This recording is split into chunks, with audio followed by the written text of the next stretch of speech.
You're listening to KSQD Santa Cruz 90.7 FM. It's time now for Talk of the Bay.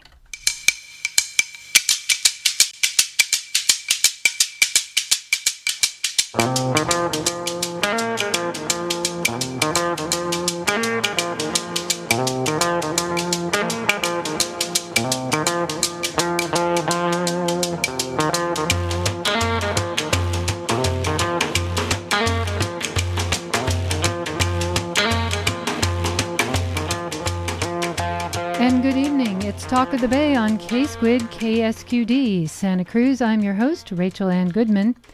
And it is election season. Nothing gets people's attention more than local ordinances, and there's always some each year that catch everybody's attention.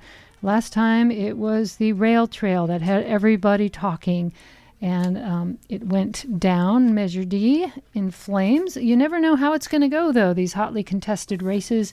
And the one we're going to talk about with pro and con today is Measure O. And I'm going to read what Measure O says on the ballot. And then we're going to hear from two people on both sides who are both people I respect highly and are good friends of mine, Lisa Ekstrom and Don Lane. And we're going to talk about the pros and cons of Measure O. If you're a voter out in the county, you can only watch with amused apprehension or anything in that range. But it does affect you in the sense that it does concern the downtown library, which if you're like me and you live out in the county, there's no library out there. So this is the one you use. So it does affect you. Or if you're like me and you live in a rural area and you come to Santa Cruz, the things happen here affect you too. So I hope you'll find this interesting. This next hour we're devoting, we will be taking your input on text. So if you'd like to text your questions, we'll take those as the show goes on. I'll try to get to as many of them as I can. And the way to do that is text, not call, 900-5773, and that's in the 831 area code. But wait till the show's underway, so you might want to respond to what is being said. So here's what the ballot says. A yes on O vote supports amending the general plan and downtown plan to 1. Prohibit construction of the proposed downtown library and affordable housing project and relocation of the downtown farmers market. 2. Require development of affordable housing on certain downtown city-owned surface parking lots. And 3. Designate the use of surplus parking district revenue for downtown affordable housing development projects, alternative transportation programs for downtown workers, and other non-parking related expenditures. A no vote opposes amending the general plan and downtown plan to 1, do everything I just said. So a no vote basically says no to all of the things I just mentioned. I'm not going to read them again because they're identical to what you just heard. So this has attracted lots of attention, a lot of letters to the editor. So we're just going to start out by asking each of you why you either support or oppose what I just read. And I'll start with Don, and we'll go back and forth. This is less of a debate and more of a discussion, and we look forward to learning more. Great. Thanks so much, Rachel. I'll start by just saying I think Measure O will be harmful to the community and to downtown, and here's why I think that.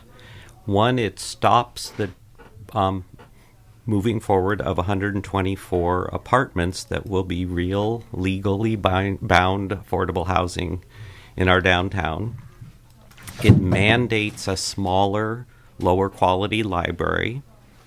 It has poor parking policy because it actually blocks consolidation of parking downtown. It contains 13 pages of city policy that pretty much no one understands clearly, sometimes I think even including the folks who wrote it. And it takes away the ability of the farmers market to decide for itself where it would prefer to be. So those are sort of my top reasons for thinking it's not a good idea. And Lisa? Hi, Rachel. Thanks so much for having us. I really appreciate the opportunity to discuss it. It's complicated, and I think that that's why there's been a lot of back and forth and a lot of confusion for a lot of people, too. And I will try to sort of summarize similarly to Don's just now, where I have been following the issues around this for some years now, pretty closely. I have been in many, many meetings, including the DLAC meetings years ago, where the vast majority of the people present were not only expressing their concerns about taking Measure S money that they had voted for, moving the library to a parking garage and destroying the one that has been in its historical location for about 100 years. I've been in those meetings, and I have seen and heard the vast majority of the people with all kinds of concerns and worries that have been really, some of them have been taken on. I do agree with that.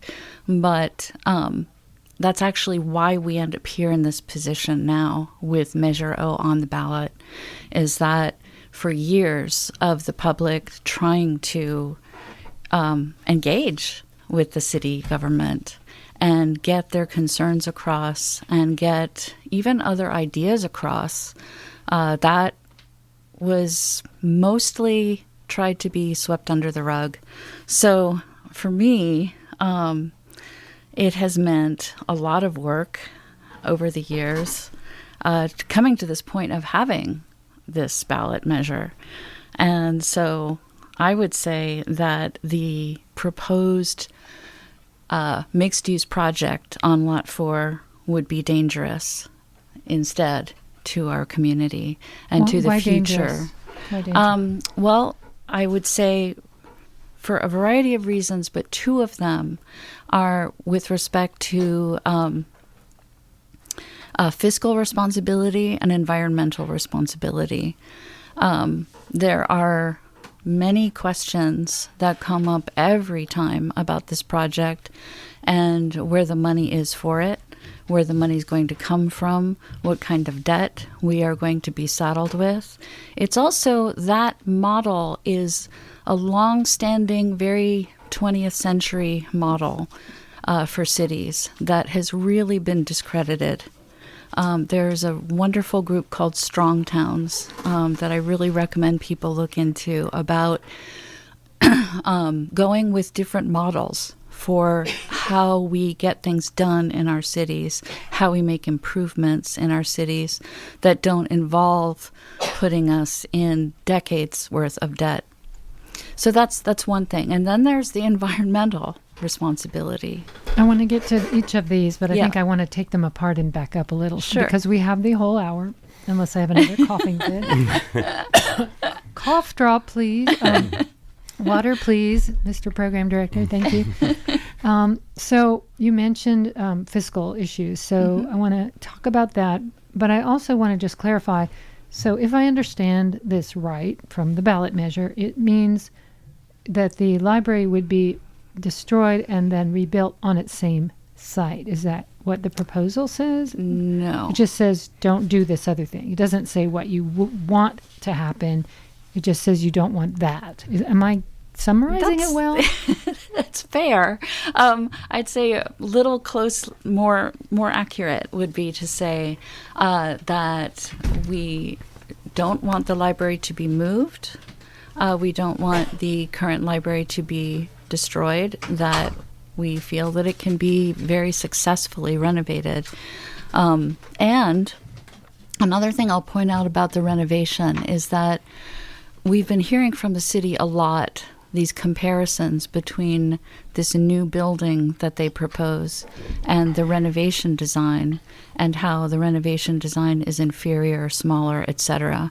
I also want to point out something that is pretty much never mentioned, which is that renovation design that is being referred to was very strictly done to a budget of $27 million.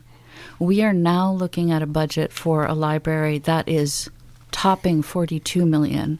So I just want to say, first of all, where's the money for that? Second of all, if we have extra money for a library, we can do something spectacular with a renovation. Okay, Dawn, I'm going to let you take a whack at a Yes. couple things that were said because there were a lot. So let's Yeah. just talk about the fiscal worries of this measure saying that we are against the mixed use because we think it's going to put the city in debt, especially because there aren't attached funds already. Is that characterizing what you said, Lisa? Yeah. Well, Mostly. there were several fiscal parts even, and I'll try pieces. One is what Lisa said is absolutely incorrect about the two designs versus the current renovation proposal and the current new library proposal. Both are $42 million proposals. The architect has produced this report recently. I am going to read exactly what the architect said about his he did both designs. Mm-hmm. And he said a renovation of the old library would provide modest improvements to the sustainability of the existing building, including code-compliant windows, lighting, and insulation. However, no significant green achievements are possible due to budgetary limitations and building constraints.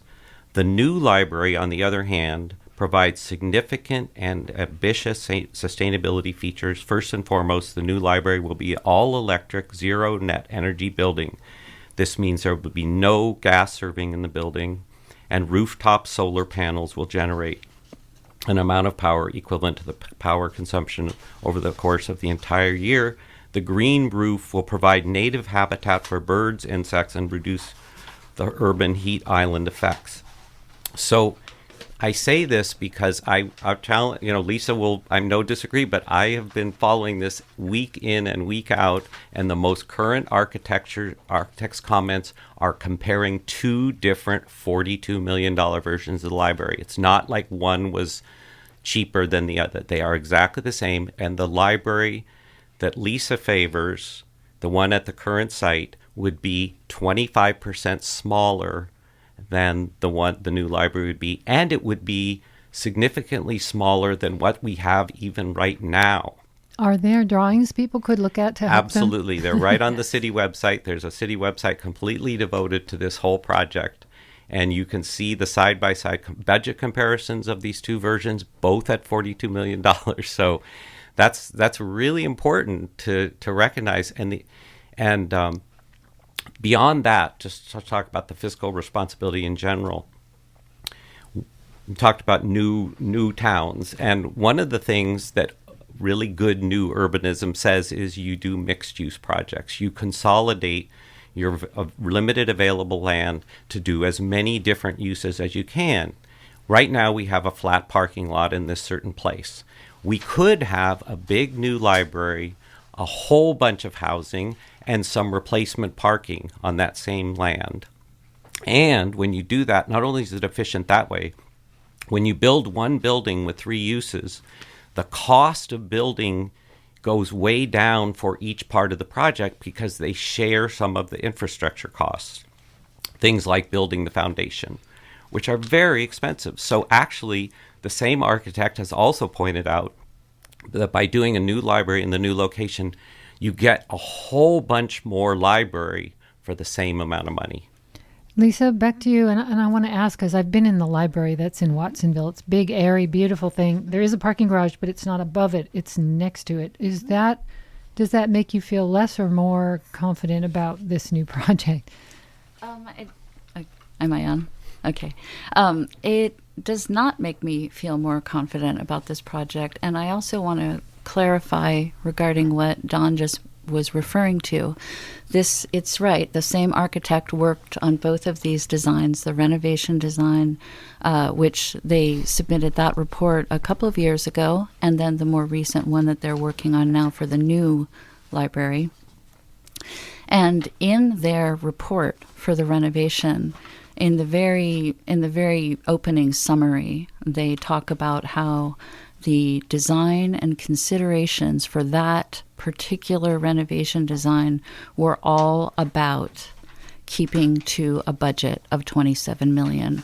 Now, it may be that some people are saying, oh, due to inflation of a couple of years, et cetera, that $27 million budget now looks like 42. I'm skeptical about that. Another thing I want to mention is that with respect to modern architectural thinking, one of the most important things going on right now is that, for example, Bob Berkebile, who is one of the main framers of the LEED standards, which have been very important in trying to address environmental issues. He has been saying for at least 10 years now, I believe, that those standards are far from being enough. And in fact, he is leading, among many other architects, a movement about reuse that is focused on reuse. And he says, you'd better have a damn compelling reason for building a new building in these times with the severity of the climate issues that we are looking at. Because another thing, expense-wise, that hasn't been brought up is that to not only are we talking about expenses of building, we're also talking about expenses of demolition. And the expense of demolition, both fiscally and environmentally, is considerable, and it's not being factored in. May I say something about demolition? Yeah, I was going to ask you, because isn't there asbestos involved either way? You have to abate that. Yes. Right. But what's interesting is what Lisa's implication is that there aren't any compelling reasons to do a new building here. And I think I will explain, as I partially have already, why the new library would be so vastly superior. And it goes right at her point, which is you want to do a building that is more environmentally responsive. And the architect has specifically said that keeping the old one will be much less environmentally responsible. But let's talk about that demolition. I don't think most people know that the renovation plan would require the demolition of a very substantial part of the library anyway, because the part that's sort of the one-story part on the whole perimeter is shot and would have to be torn down. So, this is a reason not only to not confuse our demolition language here, but it's also a reminder that it's not really going to be very well reused, because so much of that building is going to be torn down because it is really crappy, period. And wow. What was Wow. It's I keep hearing about how this is an incredibly old building. It's, somewhere between 50 and 60 years old. And I have another, also Bob Berkebile and other architects, including my brother, have recently been saying the most environmentally responsive and responsible building now is a renovated one.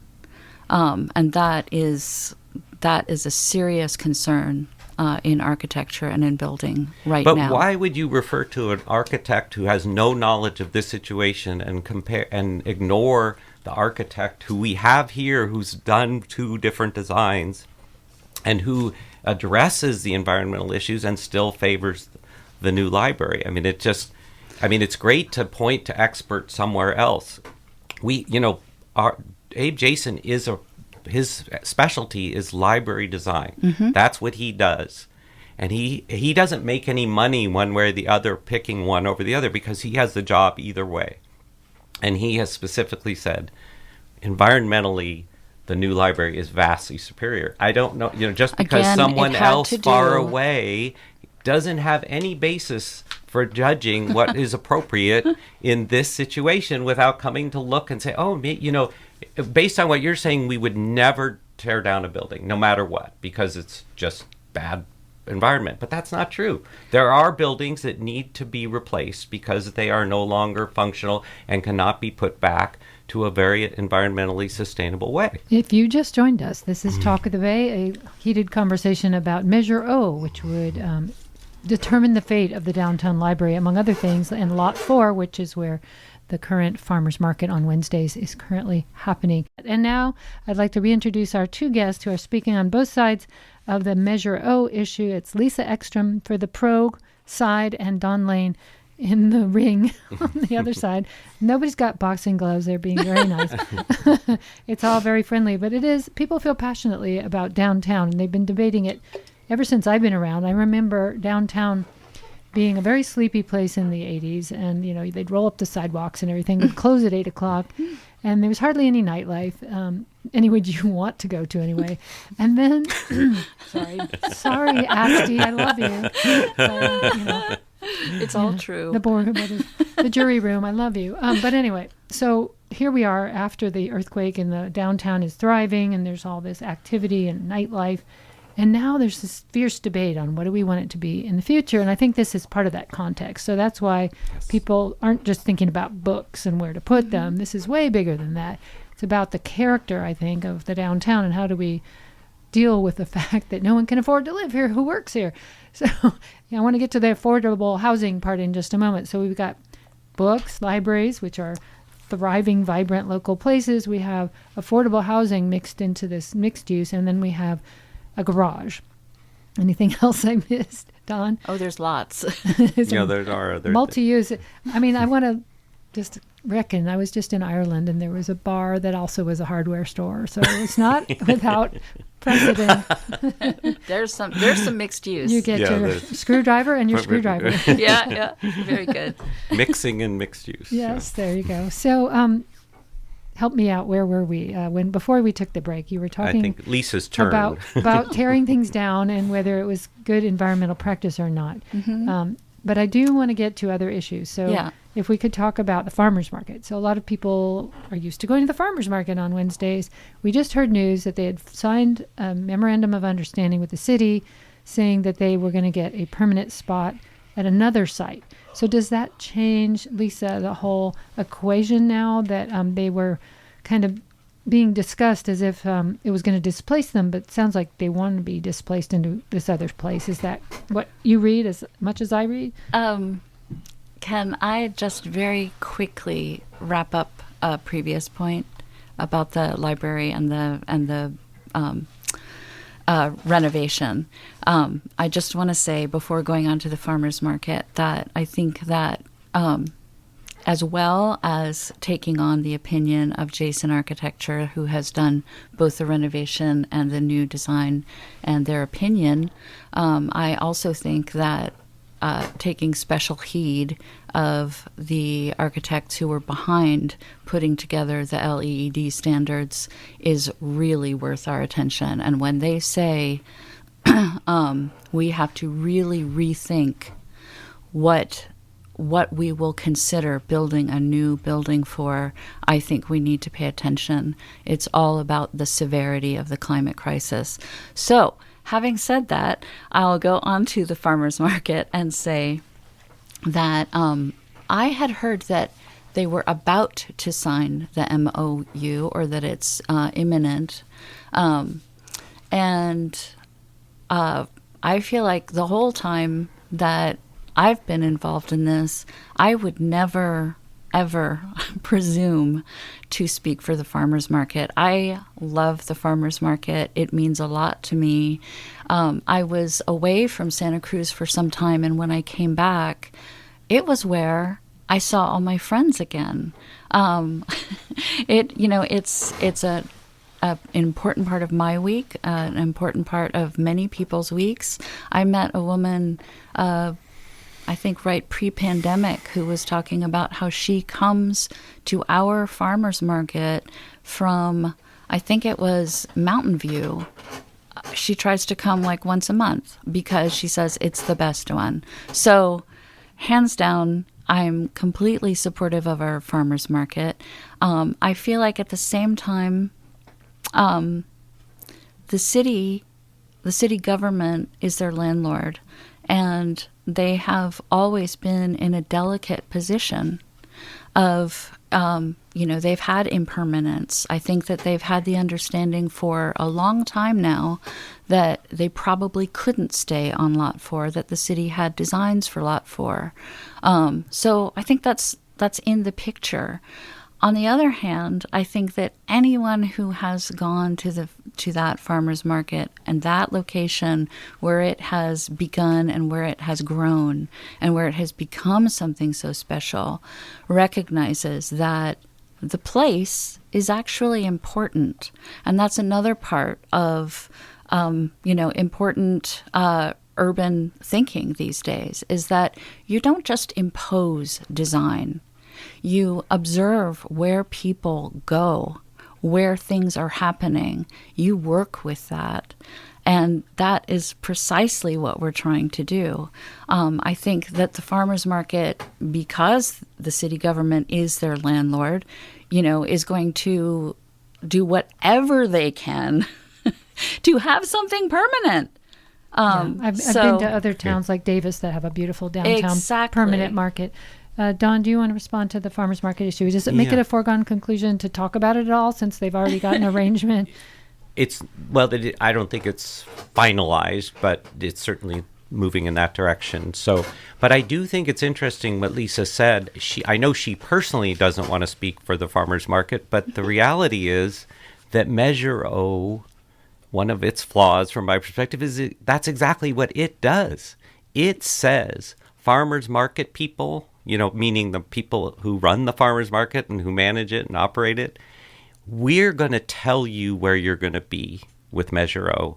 You might want to be somewhere else, but Measure O actually says you have to stay on this lot. There's no other option. That is exactly what Measure O says. And that's kind of weird, frankly, because in light of Lisa's proper attitude that she wants to really support the market, why wouldn't you say, market, if you want to move to a different spot that you think is going to work better for you, go for it. But that's not, Measure O doesn't let that happen. And that's really not, if you think about, self-determination can be exaggerated, but if you want the market to have its self-determination, you don't put a ballot measure on to say, we're going to override the market and tell it to be somewhere else. And then quick other thing, which is the market has been in other places before, and location does matter because it needs to be downtown, but the market knows where it wants to be, and it says there are some different locations downtown that will work really well. They will be good places for us to be. And I feel like I just don't get it. Like why we've got this whole campaign around saving the farmers market. That's really how this began in a signature gathering mode. Save the farmers market. Well, it turns out the farmers market did not need to be saved with Measure O. Okay, I did want to bring in a couple of people. They are not saying who they are because I only see their phone number, so that's okay. But I did mention I would include some text. So this one says, Don Lane, the reason the one-story sections would be removed is because of the realignment of the entry to face City Hall per Knoll and Tam, previous library consultants. I'm afraid that sounds like gibberish to me because I'm not enough informed on what this person is talking about. So we were talking about if they renovated the existing library, they'd have to rip out the bottom story, is what you said. So can you illuminate what this person means by that? Well, I think they are correct that there is a recommendation that if the library is renovated, that it ought to face to City Hall. That's fine. I'm not disagreeing with that. But they are incorrect about the reason the renovation would require the removal of that one-story portion. It is shot. Okay, and I have another question that just came in. And again, you can text us questions. I'm here with Don Lane and Lisa Ekstrom on both sides of the Measure O campaign. This is Talk of the Bay on KSQUID, KSQD. I'm Rachel Ann Goodman. The text number is 831-900-5773. And when you're done texting, why not call that and make a pledge of support while you're at it? This person says, would we not already have a beautifully renovated library if special interest in the city had not been intent on utilizing Measure S funds to subsidize a parking structure? I don't know who to direct that to. Well, I'm happy to respond. See, this is the, Rachel, I'm going to make a bold and harsh statement here. This is my job in this campaign, is to chase down week after week statements like that are just wrong. And I have to spend a lot of time doing that. And when someone says, as that person did, we're going to use the Measure S funds to build the parking, That's just wrong. It's illegal. It's not what Measure S funds can be used for. And yet somehow this got started being said, and now it's got traction in the community. And I know I'm a little worked up here when I say this, but, that's hard to deal with. Like, if a campaign is relying on kind of the repetition of false information, it's really damaging. Can I get you to describe what Measure S funds are? Because I think not everybody is familiar. Sure. Measure S funds, there was in 2016, the voters approved countywide a bond measure, borrowing money that taxpayers would repay to repair, rebuild, fix up, make better our libraries, all the libraries in Santa Cruz County. And these funds are only allowed to be used for the libraries. And we have seen several libraries get rebuilt or are in the process of being rebuilt. So it's been happening, except during COVID, it kind of slowed down. But we've been seeing that. So there's action happening. But this particular project is kind of special. That's what we're talking about today, which is the main library. So, Lisa, I want to give you a chance to respond to what he said, which is that is incorrect. What is being put out there? Well, I do have to agree that because of the complexity and changing nature of this whole project and saga, there has been considerable confusion that I encounter all the time. And so as someone who has been working towards this for more than 4 years now, I frequently find myself in situations where I'm trying to correct or explain to someone. It is true that some people are confused about Measure S funds being used for a parking garage. That was never the case, and that is not something that Measure O and the campaign has ever claimed. There may be some people who are supportive who have said something like that, but we do not make that claim. What we do say is that once Measure S funds were approved by the voters by a wide margin, there was a lot of support for it. Right at that time, the city started working on drawing up plans for, they wanted a parking garage on that lot for at least 10 years previous, I believe, from what I've heard. And so thought, hey, let's put this together. Let's take these Measure S funds for the library, and we will have that help us accomplish our parking garage at the same time. Not that the funds would be used for the parking garage, but that is true. That the opportunity of the Measure S funds at that time were combined by people in the city government with a plan to try to build a new parking garage when we already have 4 within a few blocks downtown. So we have another comment from a listener. It is simply not true that the existing library building is, quote, crappy. It is, in fact, structurally sound. By the way, I go to the downtown library every day, and here's what I observe. People looking at their phones, people staring at a computer, and only a few of us old schoolers perusing the stacks. As such, the current library is more than adequate for our sleepy little town. I don't mean to laugh because there's some truth in all of that, but I don't know if it means we should give up on books. Well, I agree. Can I, that is I don't think they meant that. No, and see, this is, I feel like this is exactly why we have to have conversations like this, because of the reminder of how different people view libraries and the world in general. Yeah. But really, I've been spending a tremendous amount of time with librarians lately because of this campaign.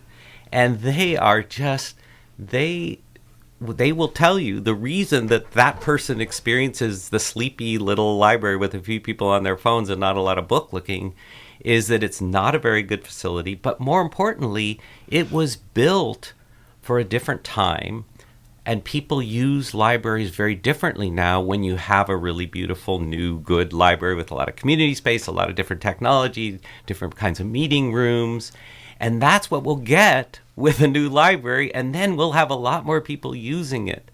And that's the problem, is we don't have a library that's very attractive to people right now. And I want to acknowledge that even if we only renovate it, which is not what I favor, it will be better than what we have now. So I'm not trying to say that. We have agreement. Ding, ding, ding, ding, ding. High five. They both want to renovate. I just feel like a little better is not what I shoot for. We're going to spend a ton of money. Let's get really good library, not just okay library. Thank you. I want to move to one more short comment, go then ahead. I have some other things we haven't talked about, like do our housing. The garage and housing. Those are big, right? So let's not leave them to the last minute because we have another break coming. So I just want to say that, yes, we agree about a renovation would be an improvement. And I also want to reiterate that the renovation that Jason Architecture presented to the city was a renovation under the tight budget of $27 million, and that if we had the kind of extra money, or even some of it that we're talking about for this new library, the magic of renovation is you actually take something that exists and you repurpose it. You take something that was built in one way for one purpose or one set of purposes, and you bring it into what your current needs are, what your current uses are. That is what a real renovation would accomplish. why are so many librarians against it? Or is that really There's a lot of the case? Librarians for it as well. Yeah. Uh-huh. I just want to add that. Can we move over to the garage, then over to the affordable housing? 'Cause, Sure. Well, We should keep moving. I want to agree. start with affordable housing Okay. because for most people, they don't go, oh my gosh, I can't park, but they really go, oh gosh, I can't pay my rent. Mm-hmm. That's more elemental than I can't park downtown. So let's start there.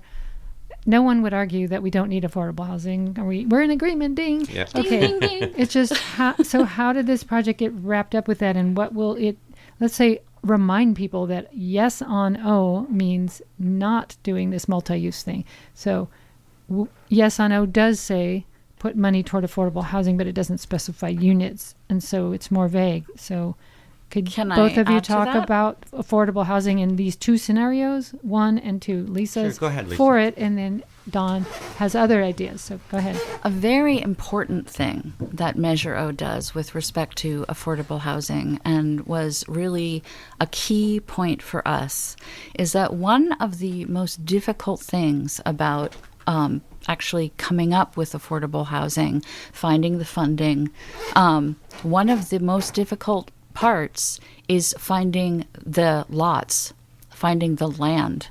And an important piece of Measure O specifies city-owned lots that would be dedicated to affordable housing above the ground floor. So that would be written into the city's plan, that those lots that are already existing, that the city already owns, would be available. And that accomplishes something enormous right there in terms of moving along, getting us to a place where we can actually have affordable housing. On the other hand, with this mixed-use project, one of the things that is really concerning about it for me and for many people is that the affordable housing in this project is literally built on top of the parking garage.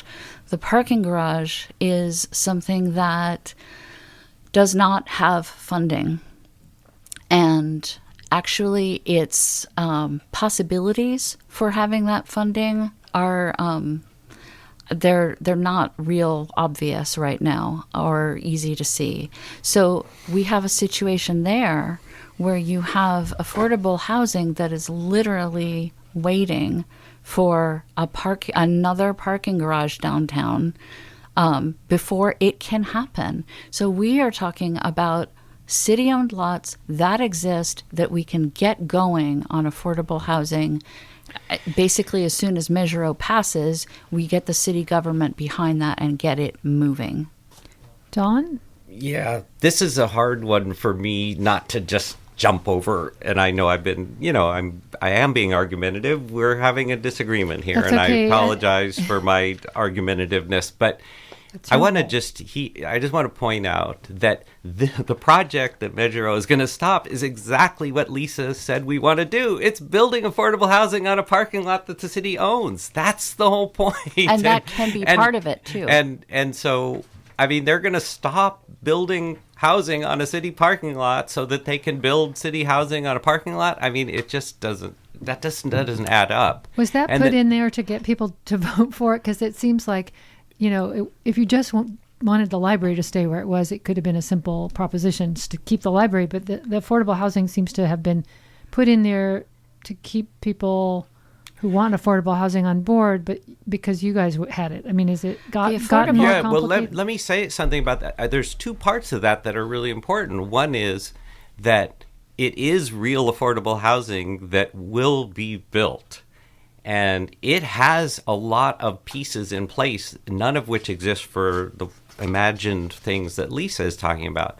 But more important, think about the process we've been talking about that Lisa has really kind of minimized as not really being a good community process. Well, how did that housing get there? It wasn't in the original project. This is something we do agree on.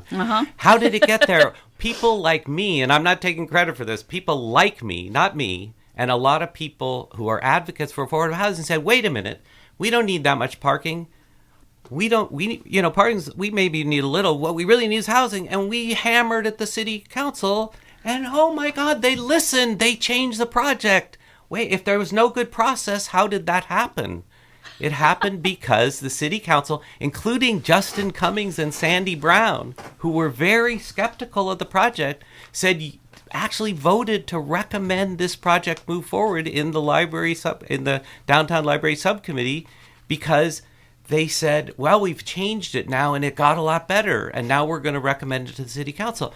So can I ask a question housing that was is huge change in this, and so you're advocating and you got it. But I agree. What I don't understand is a statement Lisa made, and maybe both of you can clarify. And I also want to just make sure we don't run out of time to do the other essential, which is remind people we're in a pledge drive.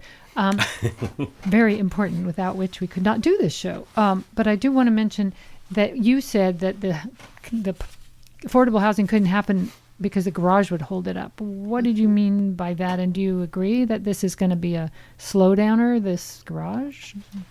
Lisa can explain. Is that what you said? Yeah. Okay, there's quite a few things you just said that I could respond to, and I doubt we'll even have the time. I was one of those people who has been showing up at city council meetings and writing letters to the city council and pointing out the crucial affordable housing that needs to have happened. And I will also say that in the process of this project that the city put in motion many years ago, the affordable housing is really a very late comer. You're right. It came because of a lot of concern and a lot of voices. But here's the thing. We still... Basically, we're seeing a situation where this parking garage being the initial idea was a parking garage on the entire lot. That was the initial plan. So would you agree it's a lot better than... Oh, absolutely. Okay. But, another ding, ding, ding. Yeah. Right. But I will also say that... in terms of affordable housing and prioritizing affordable housing, we weren't talking some years ago about, we've got Lot 4. Let's put some affordable housing on there, shall we? Measure O actually includes that in our measure. And it's actually the affordable housing part of Measure O is really very much at the heart of the measure. It's not remotely something that is peripheral. I feel like with this mixed-use project, I feel like the affordable housing was really put on like, the cherry on top, trying to sell a project that was just being unpopular. From the very first DLAC meeting that happened years ago. What is DLAC? The DLAC is the Downtown Library Advisory Committee. Thank you. From the very first one, the vast majority of voices and people who attended and listened about what was being planned said, we are against this plan. That was years ago. If the city had actually listened back then and, for example, prioritized affordable housing then, we could possibly be looking at a renovated library right now. We could possibly be looking at some affordable housing going in on Lot 4 right now, in addition to these other lots that we have put in to Measure O. So what you're saying is that there's been a lot of back and forth and that people haven't felt listened to, so that's why they created this Exactly. initiative. They didn't feel heard. We have just a few more minutes. We did have a question that came in, and they added, is there any assurance that the housing will go to local people in either of these proposals? Which I think is a fair question to ask of voters. I think that is a good question, and I believe it came up at maybe one of the last city council meetings too, I think. So obviously it's a concern. I don't know legally what we have to work with on that, but obviously it's something that's on people's minds, and so I think that's something that the city needs to look at and consider. There are tools which will be utilized in this project and pretty much every affordable housing project in Santa Cruz to do a local preference. They cannot have an absolute mandate, but they can have a local preference. So that will happen in this case. I just want to have one last swing on the affordable housing thing. It is, I genuinely believe Lisa and others care about affordable housing. I want to really be clear. But I also want to be clear that there are, in our work, 8 local organizations that just focus primarily on affordable housing issues in our community. 8. All 8 of them say no on O because they recognize that the Measure O vision of affordable housing is not strong, and that this project is real, and that you don't want to kill a real project that's really affordable.